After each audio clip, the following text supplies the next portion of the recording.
Good evening, everyone. My name is Celeste Cabra. Welcome back to the crypt of film analysis and Blu-ray shenanigans. Today I wanted to do just a general Blu-ray update.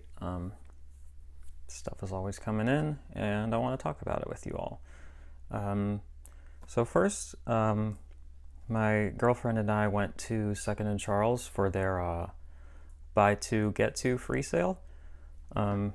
So we actually found some good stuff and managed to pick them up at really good prices.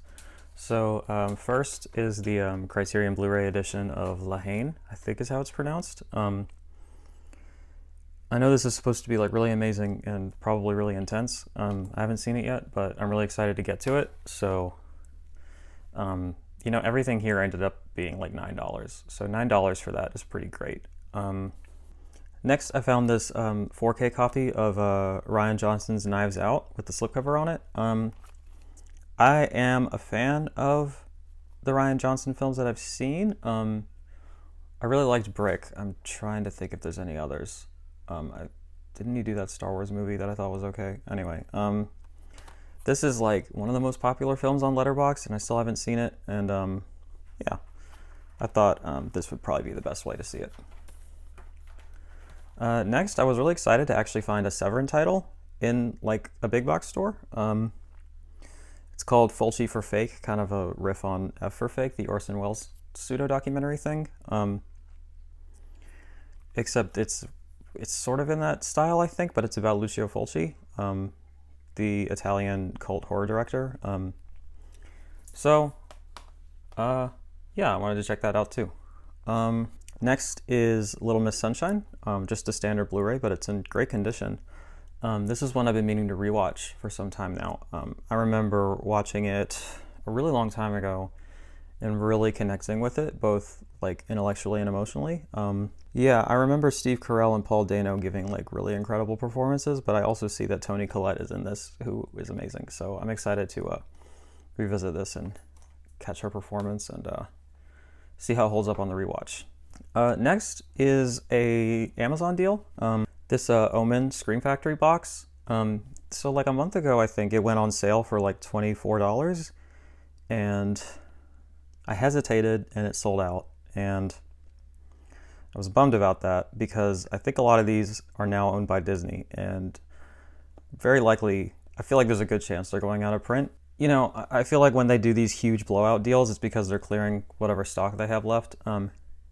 It hasn't gone on the going out of print section on Scream Factory's website, but for $24 for 5 films, like, I'm just gonna go ahead and do it. Anyway, to finish my quick anecdote, there was another opportunity because they were sold out for a while, but then they popped back up for $25, and I actually had enough credit card points such that this was completely free. So I've already watched the first one. That was the first thing. I think I watched like the day after it came in. It was the first time watch for me. It's really, really great. If you're into that kind of Exorcist, Rosemary's Baby, sort of like Catholic themed horror, religious, psychological, supernatural horror, I really recommend it. Gregory Peck is in it, which is crazy to me that he would be in this like very blatantly satanic film.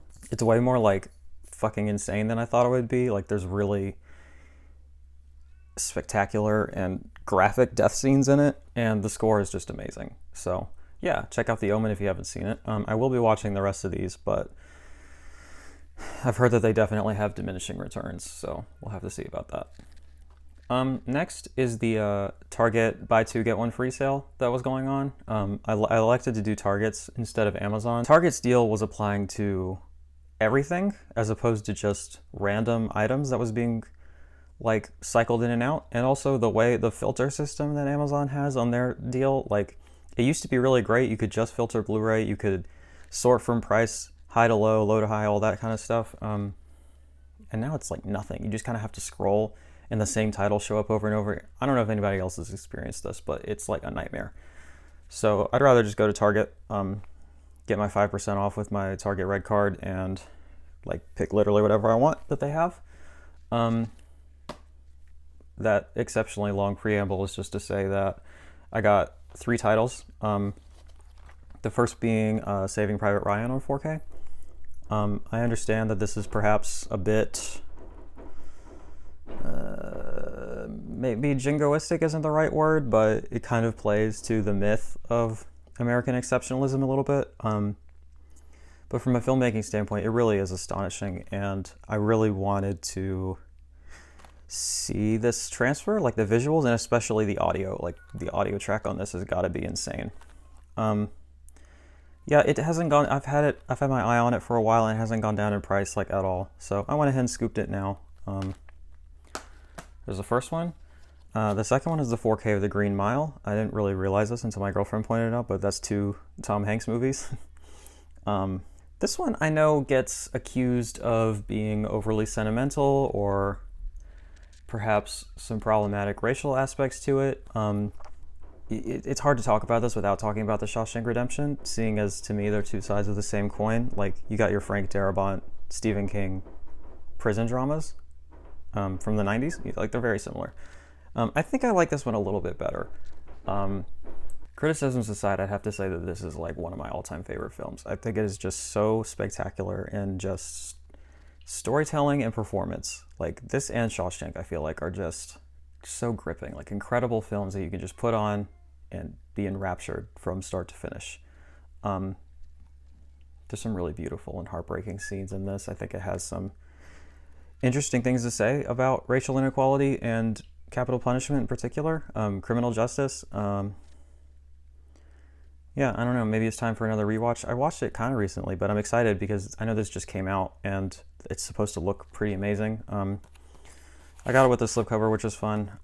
This is the exact same cover art on the bottom. I kind of wish they had done like a reversible with the original, so I could have both, but whatever.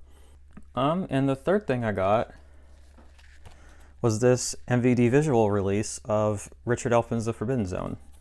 This just came out like 2 weeks ago or something. So it was nice that it was already a part of this deal and I could go ahead and get it. It was also nice that I could get the slip with it, with this nice clear case and reversible cover art, which I love. So that's the original poster art. And then here's this newly commissioned art, which I really love too.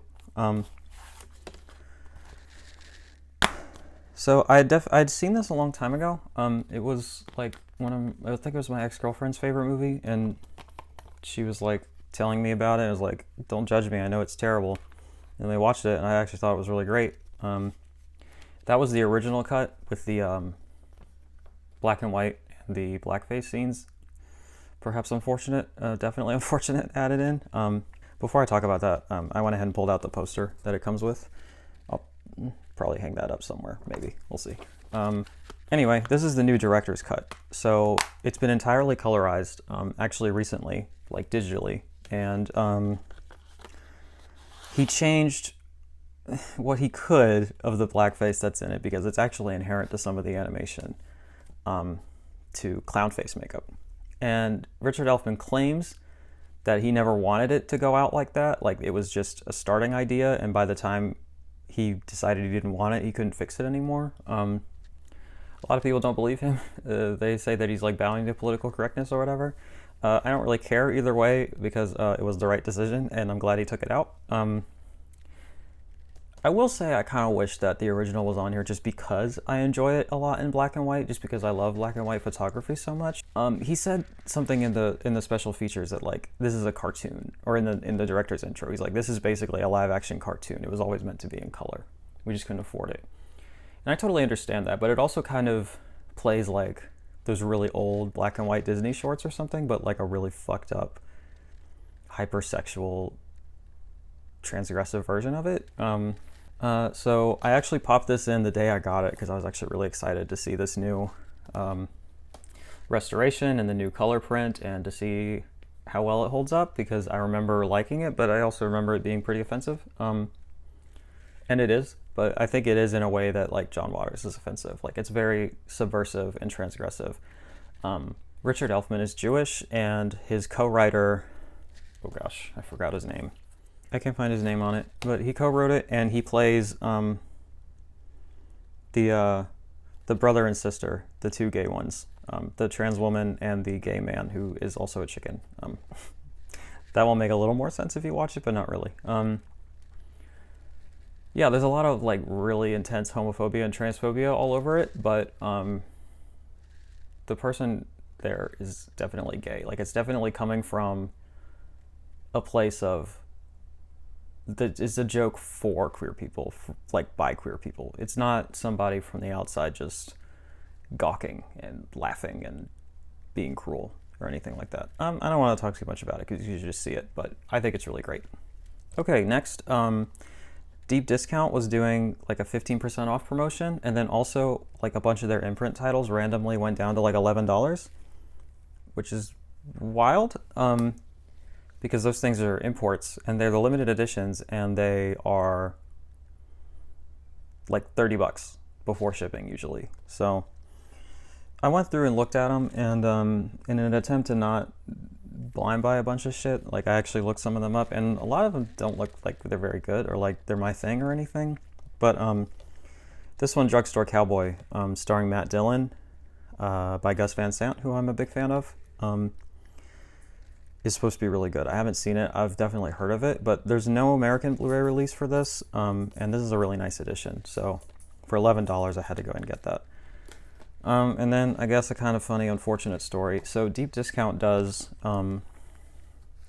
free shipping at $25, which is insane. They only charge $2 to begin with, but you get free shipping at $25. Like, you should check out Deep Discount if you haven't already. So I had about $10 in the cart after the coupon, and I figured why not throw something in. And I got like really stressed out about it, like trying to pick something, and I just finally settled on this one, the Warner Archive of Key Largo, because it's around the $15 price range. I really wanted a holiday affair too, but this was slightly cheaper, so I went with that. Real quick, Key Largo is a really incredible, actually, like 40s noir starring Humphrey Bogart and directed by John Huston. It is so good. Like, go watch Key Largo if you're into that kind of thing, which you should be. Anyway, so as soon as I get it in the mail a few days later, I'm like, maybe I shouldn't open this in case for whatever reason I have to resell it. I don't know why I thought that, but I did. But then I was like, no, that's silly. You bought it. You should enjoy it. And then I opened it to see what was inside. And of course, Warner Archive doesn't have anything inside. It's just a disc. An hour later, I was looking online to, or it was actually when I cataloged it in my Blu-ray.com account. I come to find out that it's actually part of a 4-pack that Warner Archive did of Humphrey Bogart films for like $30. So I felt foolish. But I actually went ahead and already sold it on my eBay account. I just got to pack it up and ship it, but I wanted to show it off to you guys first. So I'm going to be out like $4 or something, but whatever. I'll get that 4-pack and it'll end up being savings in the end, and I'll save on shelf space, so whatever. And finally, this was something that, I guess I have another little anecdote for this. So after Vinegar Syndrome sent out their $5 coupon, you could, of course, then use the $10 one that awarded you on whatever you wanted. And I don't know why they shipped this to me separately instead of just putting in my first subscription box, but whatever, they did. So I got this Altered Innocence title. It's the Fred Halstead collection. It's got this great artwork on the back, and then there's the actual disc. These are sort of like, I'm not sure if it's straight up porn, but it's like really hardcore gay BDSM films. Apparently they're pretty extreme, and they garnered this man a pretty significant reputation. I'm excited to look into it and see what all the fuss is about. I've heard that they're like actually shot very artistically, and it's not just porn, but I think that's what they were marketed as. Anyway, FedEx has been fucking up my shipments for like ever.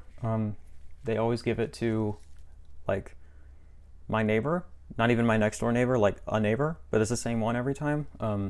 Thankfully, they're very nice and they hang on to them for me. But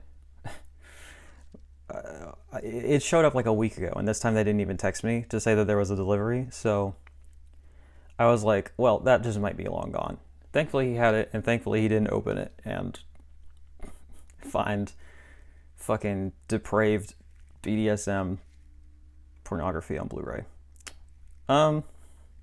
that's it for me today. Just a relatively quick update. Yeah, please give me a like on the video, give me comments to read, subscribe to my channel, everything like that helps a lot. I will be putting up my letterbox recap for this month up pretty soon. I'll probably shoot that and try to get it up on Friday, but if I don't, sorry. That's it. I love you very much, and I hope that your day ends better than it started.